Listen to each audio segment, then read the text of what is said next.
Ladies and gentlemen, fasten your seatbelts. We're about to go on a joyride through automotive insanity. From cars that double as boats to vehicles that make you question the designer's sobriety, here are the strangest and most unique cars ever produced. First up is a car that answers the question no one asked. What if we put 8 wheels on a car? The Reeves Overland Octo-Auto. In 1911, Milton Reeves thought more wheels meant more comfort. So he took a 1910 Overland, slapped on 4 extra wheels, and voila! The Octo-Auto was born. Measuring over 20 feet long, it was less car and more land yacht. Unsurprisingly, 0 people wanted to buy this monstrosity. Undeterred, Reeves tried again with the Sexto-Auto, a 6-wheeled version. Shockingly, that didn't sell either. Perhaps the world just wasn't ready for a car longer than most people's attention spans. Next, we have the Amphicar. It's the vehicle for those who can't decide between a car and a boat. Introduced in the 1960s, this German marvel boasted a 1,147cc Triumph engine, pushing a blistering 43 horsepower. On land, it could reach 70 miles per hour.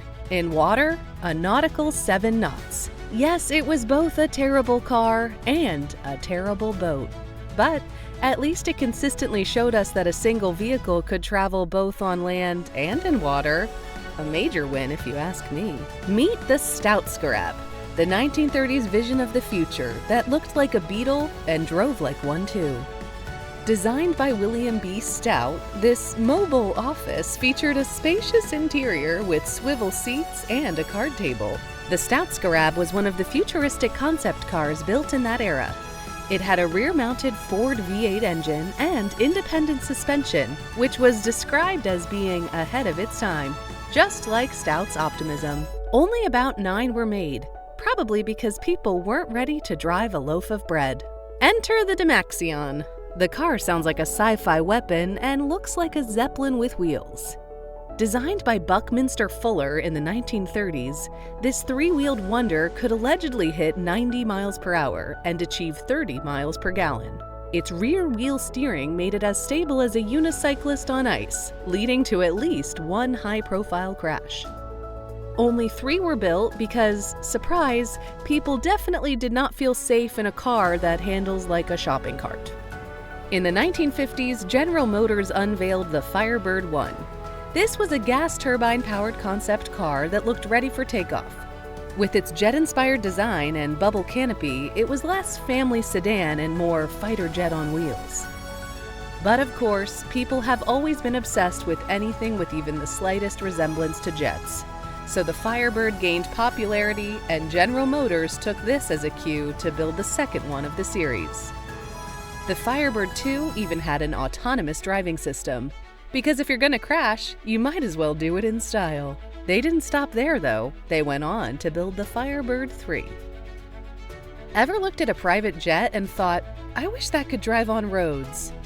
No? Well, someone did. The Learjet limo is exactly what it sounds like, a limousine made from a Learjet fuselage. Stretching 42 feet long and powered by an 8.1-liter V8 engine, it seats up to 18 passengers. Perfect for those who want to experience the luxury of flying without the hassle of flying. The Learjet would be the perfect transport to the Grammys, but if you drove this to the grocery store, you'd definitely make the news. Behold the Isetta, a car so small it makes a smart car look like a limousine. Originally designed by the Italian company ISO in 1953, this bubble car featured a front opening door and could barely fit 2 people. It was cheap, fuel-efficient, and about as safe as riding a unicycle on the Autobahn. The Isetta was so small that if you got into a crash, you'd basically be wearing the car as a helmet. The Isetta's only door was at the front, meaning if someone parked too close, you were trapped inside. BMW later acquired the design and sold it as the BMW Isetta, powered by a 12-horsepower motorcycle engine. The BMW Isetta turned this into a success story, selling over 160,000 units. Proving that people will buy anything if gas prices are high enough. No, you're not seeing things. Someone actually built a Ford F-150 that looks like it's flipped over while still being totally drivable. This Frankenstein creation was made by an auto shop owner named Rick Sullivan, who spent 6 months and $6,000 building it. Rick's F-150 has real truck tires on top, fake ones on the bottom, and a vibe that says, "I exist purely to confuse traffic cops." It's either the most pointless invention ever, or the greatest prank on humanity. Either way, Rick, you're a legend. Meet the Peel P50. This is the smallest production car in the world, built in the 1960s. This thing was so tiny that the manufacturer described it as having room for one adult and a shopping bag. And honestly, that might be generous. Powered by a 49cc engine, it had a top speed of 38 miles per hour, which is great if you're racing against a tortoise. And in case you're wondering, no, it didn't have a reverse gear.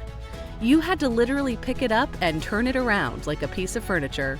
Because apparently 4 wheels weren't enough, this guy built an 8-wheeled sedan. The reasoning? Supposedly more wheels meant a smoother ride, but in reality, it mostly meant parking is now impossible.